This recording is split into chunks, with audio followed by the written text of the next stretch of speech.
What do you call a magician without any magic? I don't know. What do you call a magician without any magic? Ian. Get it? Good grief. I think it's time for me to disappear. I'm here all week. The Fool's Journey. When the fool emerges, dazed from his fall, he finds himself in the company of a magician. Hopefully he'll saw the fool in half and I can go home. Hello there. Hello. Are you going to pull a rabbit out of a hat? No, I'm not that kind of magician. Oh, you prefer card tricks. Brilliant. I love card tricks. No, I'm not doing that either. Sponge balls? No. Make me disappear? No. Wet Willy? What? No. Look, for the last time, I'm not some cheap conjurer. I'm the connection between the divine and the manifest. Oh, bummer. The universe has sent you to me so I can teach you to tap into your willpower and skill. I don't have any skill. Everyone has skill, even you. You just need to figure out what you want to do and then figure out how to do it. You have the power to achieve anything. All it takes is belief. Now bear witness as I become the conduit between the spiritual and physical realms.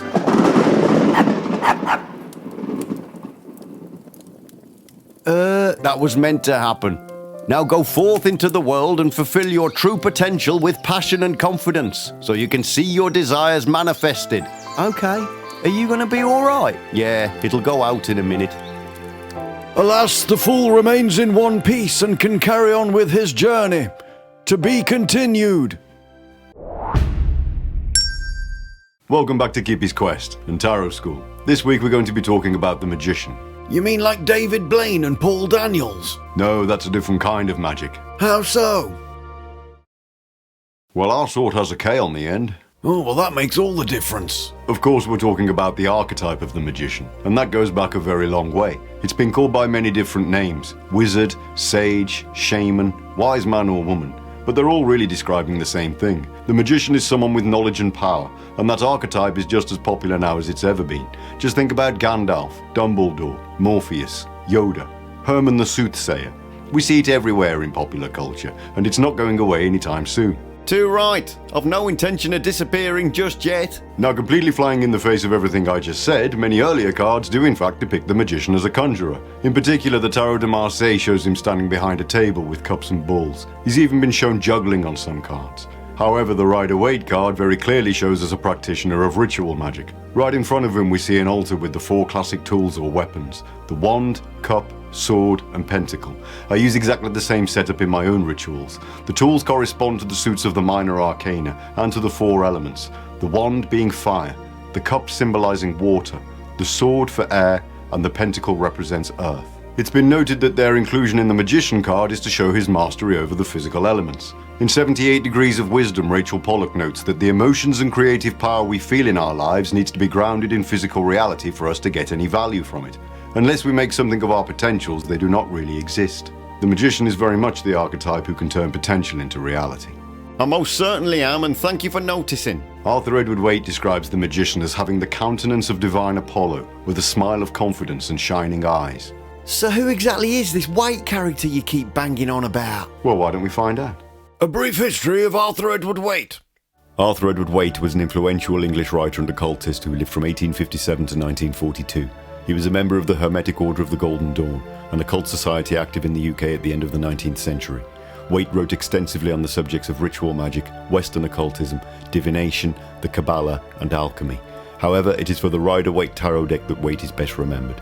He also wrote the companion book, The Pictorial Key to the Tarot. Floating above the magician's head, we can see the symbol for infinity. I read a book about infinity once. It went on forever. In addition, we can see around the magician's waist a serpent eating its own tail. This is the classic Ouroboros, a symbol denoting the endless cycle of the universe.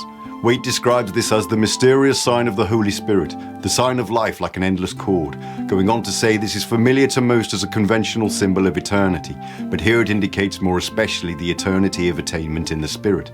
And attainment is a huge part of this card's message. Surrounding the magician we see a garden of roses and lilies. Waite describes them as the Flocampi and Lilium convallium, changed into garden flowers to show the culture of aspiration. He's demonstrating aspiration into action through the skill of cultivating the flowers.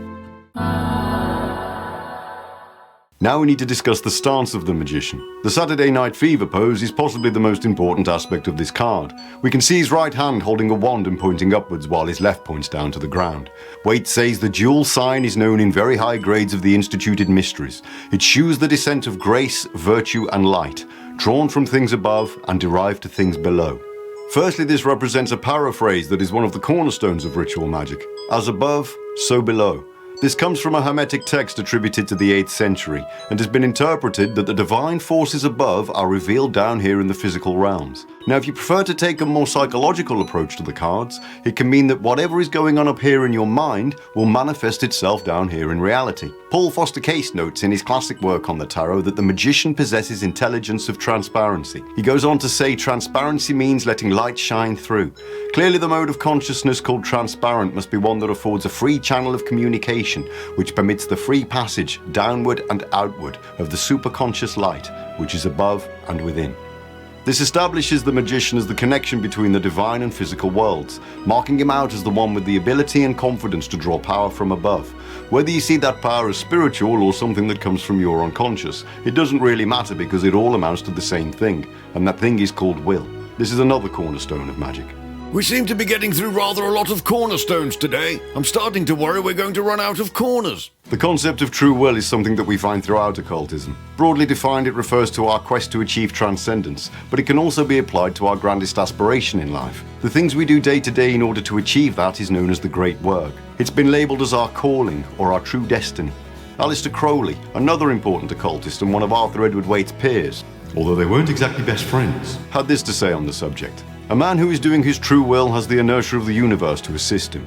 When Crowley formed his own occult society, he named it Thelema, which is literally the Greek word for will, and is epitomized by the invariably misunderstood maxim, do what thou wilt shall be the whole of the law. Love is the law, love under will.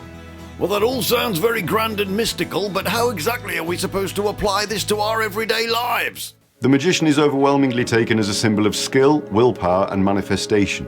When he appears in a spread, he's often telling us that now is a good time to start putting our ideas into action. He's saying that all the tools and resources we need are already within us, and we should begin the process of achieving our dreams. Now, when the card appears reversed, we could say that something or someone is preventing us from working toward our goals, and maybe we need to look at our lives and figure out what's holding us back. Rachel Pollack writes that the magician reversed can mean a weakness, lack of will, or confusion of purpose that leads to doing nothing. Correspondence Corner! The magician sits on the 12th path of the tree of life between Keter and Binah. It corresponds to the Hebrew letter Bet, which means house. As with the Fool, the musical note is E natural. The magician's herb is astragalus, and his corresponding planet is Mercury. If you're turning your dreams into reality, then you're taking non-material things such as thoughts and ideas and using your ingenuity and skill to manifest them in the physical world. The act of this makes you the magician in every sense of the word. If on the other hand you're not doing that, then this card could be telling you that maybe it's time to start. Too right. Get off your backside and get on with it. Thank you for joining us once again on Kippy's Quest. May the coming days bring you inspiration, energy, action, and the irresistible urge to like this video and subscribe to our channel. Until next time.